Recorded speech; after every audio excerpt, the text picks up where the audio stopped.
Hi, I'm Russ, and I'm here to give a quick review on the Moverio glasses for FPV.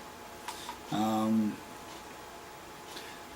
Basically, the reason why I'm trying to do this or decided to do this, I'm not here to sell anything, just giving my opinion of them. Before I got these, I watched just about every video that was put out by guys doing demos of these things, and there are a lot of really good demos out there.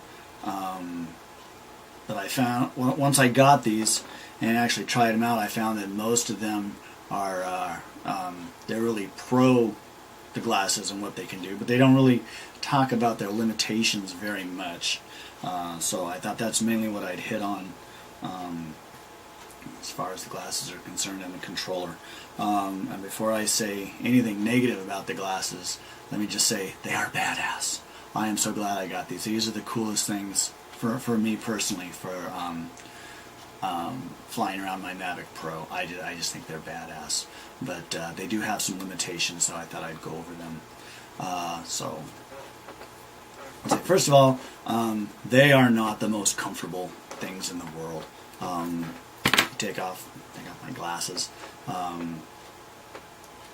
They fit okay. They're not particularly heavy, but they can get just a little bit cockeyed, or just slightly at an angle from one way to the other, and your focus is right in the middle. And you know, everybody's got a slightly different size head, and their eyes are slightly in a different spot. Whereas this thing is focused, and it's always going to be the same.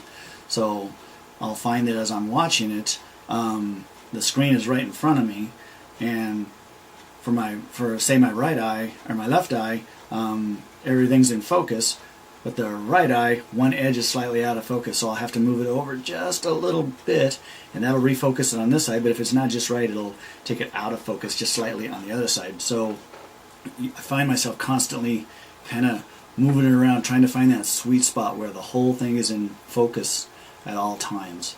So that can be annoying. It can be annoying.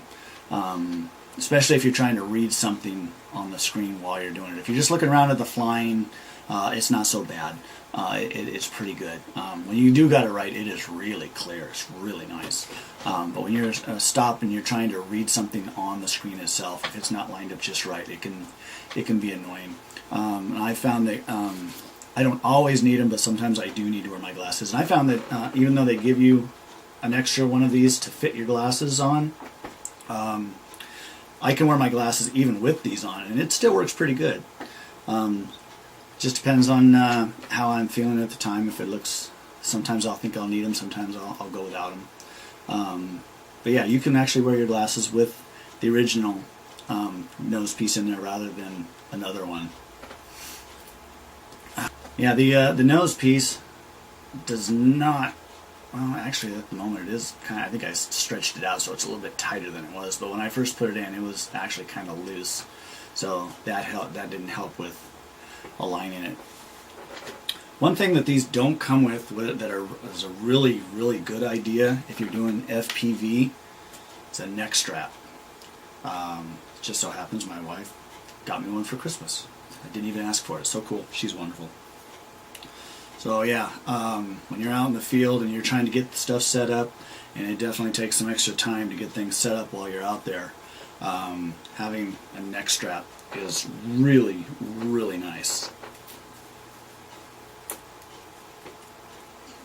Nice, huh? Yeah, now I got this thing all ready to go, and I can move on to other things with this set up, and I'm good to go. And that brings me to the next thing, which I am not overly impressed by.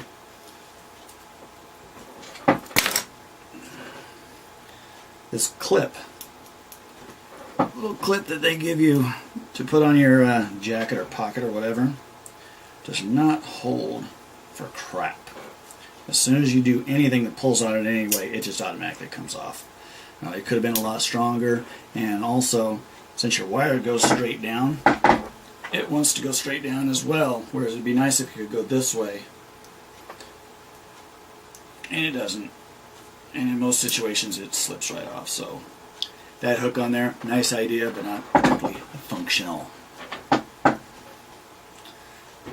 Another thing that I think could be a little bit better, these glasses that you can put on there. I got them with the polarized, and that is really nice. But in the other videos I've seen, they don't bother to tell you that they actually move a little bit and flop down to where you get a gap from the glasses frame to the polarized covers, and that can show up in there when you're looking through it. You can actually see it, and it can get a little cockeyed on you like that a little bit, depending on how it's mounted.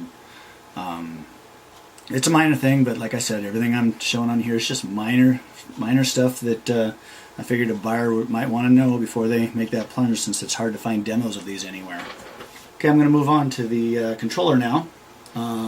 As I've said in most of the other videos, these are basically like a cell phone without a screen. For the most part, it is very nice. I do like it, but it's got some drawbacks. See, one of the well, first of all, it charges.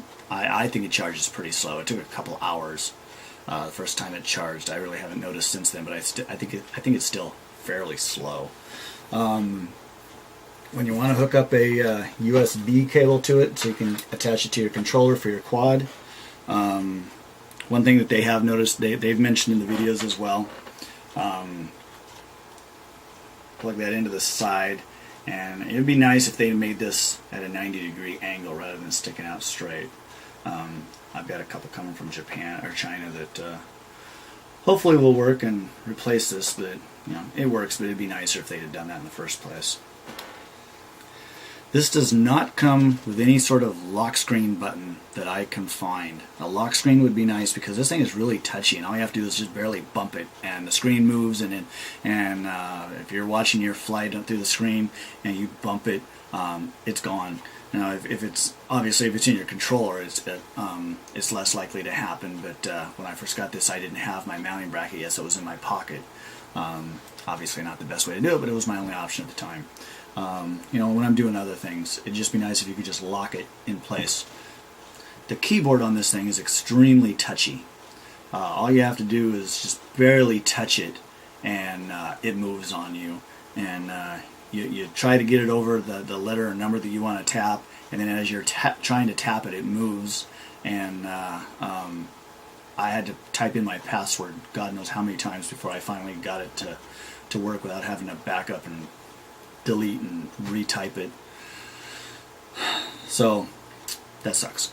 There might be more than one keyboard, but the main one that I've been using for the Android that is on this one by default, you've got all your QWERTY letters across the top, and then they've got the numbers right in across the top of that. So if you say put it on the letter A, right above that is 1, and as you're trying to touch A, it'll automatically go to 1. So then you got to go back and delete the 1 and go back and hit the A. And God knows how many times I had to redo that. That was a pain in the ass. That I did not like. You see, it does come with this spin wheel here. I haven't had a lot of use for it yet. Scrolling, I found sucks on this thing because it's so small. You can use 2 fingers to move up and down and scroll, and that does work, but on your average page, you end up having to go like this over and over and over just to move a little ways. It's not like this is going to go, just like one stroke is going to do a whole page for you. You end up going over and over and over just to finally get to where you get to the next page. And if you're not, since you're looking at the screen in front of you instead of this, your fingers go up above here, and then you end up having to recenter it on your screen before you can do more scrolling. So it works, but it's a pain. So that's basically the handful of problems that I've found with the device. It's not that many. I think it's a really good device. I think it works really well. But again, I put this out so that anybody who's not able to get a hands-on demo of it wants to know what some of the downsides are. As far as I'm concerned, these are the main downsides that I've found. So I've noticed that on many of the videos that they try to give you an idea of what it looks like on the computer screen, which is really not possible. But the the view they give you is you got your computer screen is this big, and then the view that you're supposed to be seeing of the quad flying around from the quad's view is going to be it's almost as big as the screen, giving you the illusion that the screen is really big compared to what's around it, which is actually not true. Basically, looking through this now, I can see the black from the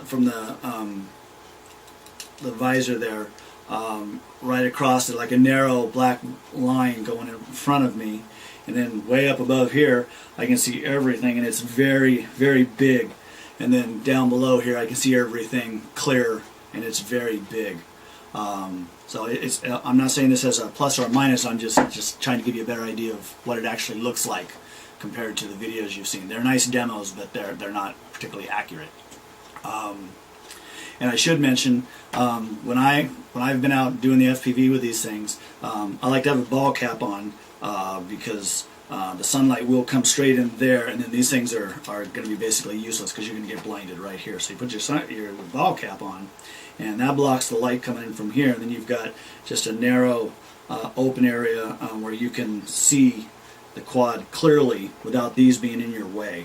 And then if you want, you can look underneath and see everything very well. You can walk around and not worry about running into anything because you can see everything quite clear because there's nothing to block your view. So that's basically my short list of things that I'm not overly impressed with these things. Again, I think it's a short list, and overall I think these things are a kick in the ass, and I am really glad that I got them. But it would have been nice to have known more of those things before. It would have sucked if one of those would have been a deal breaker and I'd have already gotten it. So that's basically it. I hope you guys liked that. I'm not going to ask you to click on anything because I don't care. If you liked it, great. If you don't, great. Have fun flying.